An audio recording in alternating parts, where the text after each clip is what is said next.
What's up, YouTube family? Welcome back to another episode of Market Grinders with Lydell and Amp. Please subscribe, hit that like button, and the notification bell so you guys can receive these videos once we post them. Today's video, guys, are going to be about diversification of your portfolio. Once again, we're going to be here helping you guys maneuver through the market, learn some do's and some don'ts on your way to building wealth. So today's topic of diversification is very important, especially at this time here where we're going through a small correction.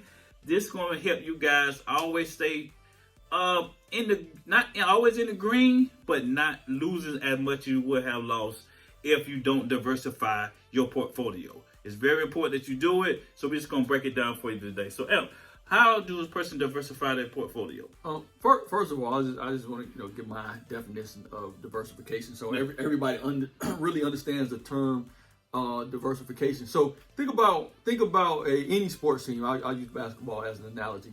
Think about this, right? If you had all guards on your team, you never win a championship with all guards. If you had all big men on your team, you'll never win a championship with all big men. So you strategically have a group of guards. You strategically have a group of big men or centers. You strategically have a group of forwards. So now once you go, into the arena to play, you got all positions covered, right? I got a rebounder. I got somebody that can bring the ball up the court. I got jump shot shooters. So you got defenders in your big men. So the same thing when it comes to diversifying your portfolio. So if you pick only high growth stocks, right? That's like having all guards on your team, right? So boom, if the market is swaying in a position where high growth is where the big money's going, those stocks are going to run up. But as soon as the market mindset or the market sentiment changes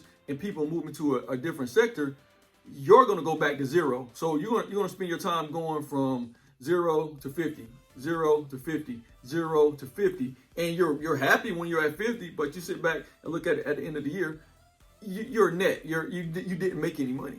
You just went up and down in the same position. So if you look at we had the last video as we talked about the S&P 500, the Nasdaq, the Dow, and the Russell.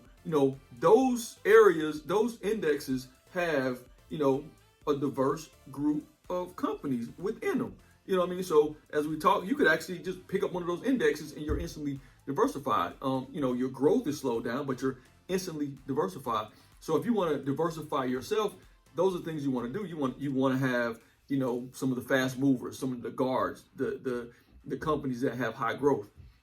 You also want to have companies that are stable. Your big men, you got to have a center. You want to have the blue chip companies. You want to have some companies that are from the S&P 500 or the Dow Jones. You want to have those companies because that way you keep a constant steady growth.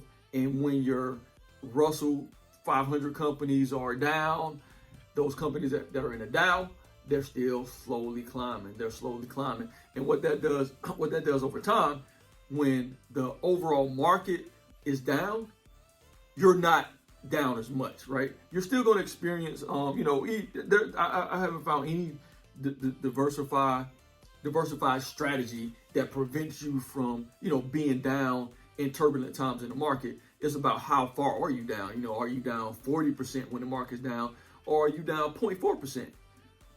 So those are things that you need to think about when you think about why should I be diversified. Yes, the downside is I put all my money on one particular stock. If it goes to the moon, it took my money with it, and I'm the happiest person in the world. But you also got to realize, when it drops down, to the ground, like now you're one of the saddest people because you've lost all the equity in that particular company, and that's not a good way to invest. When you think about investing, you should always be thinking long term.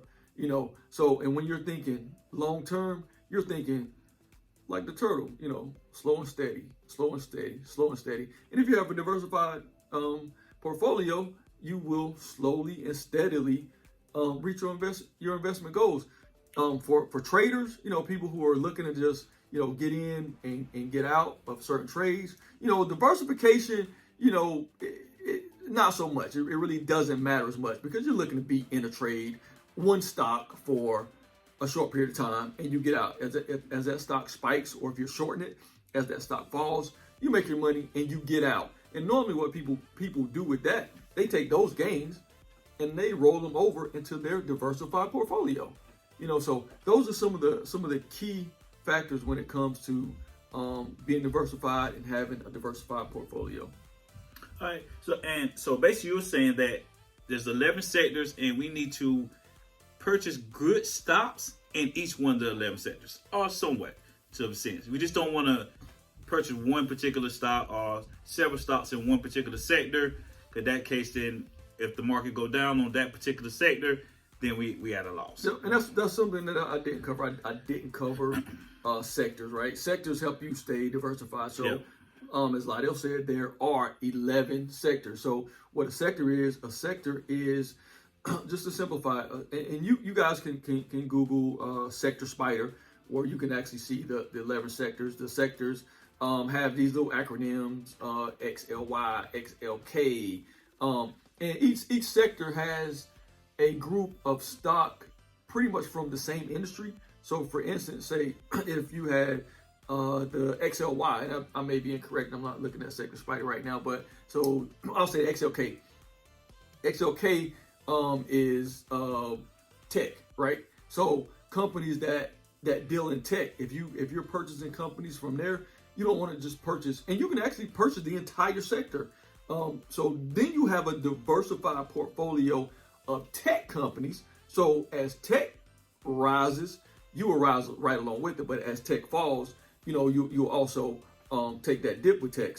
XLV, if I'm not mistaken, I think that's healthcare. It is healthcare. So healthcare again. So you want to pick a couple stocks from healthcare, pick a couple stocks from tech, pick a couple stocks from consumable goods, pick a couple stocks from discretionary spending. So if there's 11 sectors, pick a couple good companies out of each of those sectors, and that's how you build a diverse portfolio. Or you can actually buy those sectors, buy 3 of the sectors. Yep.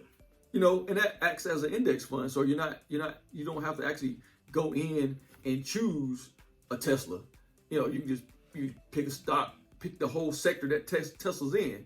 You don't have to go in and choose a Johnson & Johnson.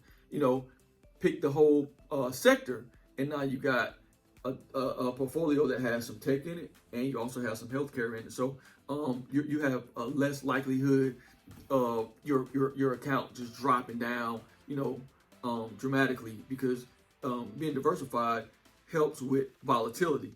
Downside to diversification is, sometimes you don't participate in those runs. If Tesla just shoots up to $300 in one day, you will still get a percentage of that, but you won't get the whole 300 because there may be other stocks in that sector that didn't rise as high as Tesla. But there are days where Tesla rises and everything rises with it, so you'll benefit in the gains of the entire sector. But it's a safe way. It's a safer way to invest your money with diversification. And if you're thinking long term, you got to have some safeties in place because you don't want to build out a six-figure trading account in one sector, and then it drops down and you lose 50% and it stays there for a year or 6 months.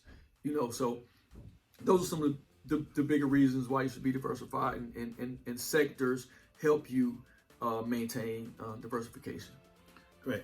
And also, don't let when you guys are researching individual stocks, because when you do, there's also going to be other stocks that's in line with those same particular stocks. And once you see them, it kind of makes you like, hey, I should purchase these too.